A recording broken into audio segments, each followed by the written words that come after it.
ശരി, ഇക്ബാൽ എന്തെങ്കിലും പറയാനുണ്ടെങ്കിൽ അത് പൂർത്തിയാക്കിയ ശേഷം ഇക്ബാൽ ഈ ചർച്ചയിൽ നിന്ന് മടങ്ങുകയാണല്ലോ, എന്താണ് പറയാനുള്ളത്? എനിക്ക് പറയാനുള്ളത്, എൻ്റെ കുട്ടി ഏതായാലും എനിക്ക് നഷ്ടപ്പെട്ട് ഇനി മറ്റൊരു പിതാവിന് ഇങ്ങനത്തെ ഒരു വേദനാജനകമായ അത് അനുഭവിച്ചു കഴിഞ്ഞാലേ അത് മനസ്സിലാവൂ എന്ന് പറയുന്നുണ്ട്. അത് ഞാൻ തീർച്ചയായിട്ടും ഈ 3 ദിവസം അനുഭവിച്ച ഒരു വ്യക്തിയാണ്. കരയാൻ കണ്ണുനീരില്ല, വാക്കുകൾ കിട്ടുന്നില്ല.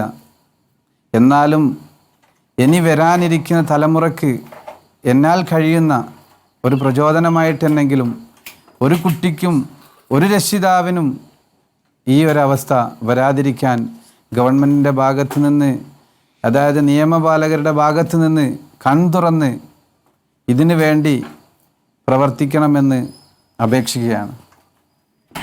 വളരെ നന്ദി ഇക്ബാൽ, ചർച്ചയിൽ ഈ സമയത്ത് പറയാനുള്ള കാര്യങ്ങൾ പറയാനായി എത്തിയതിന്.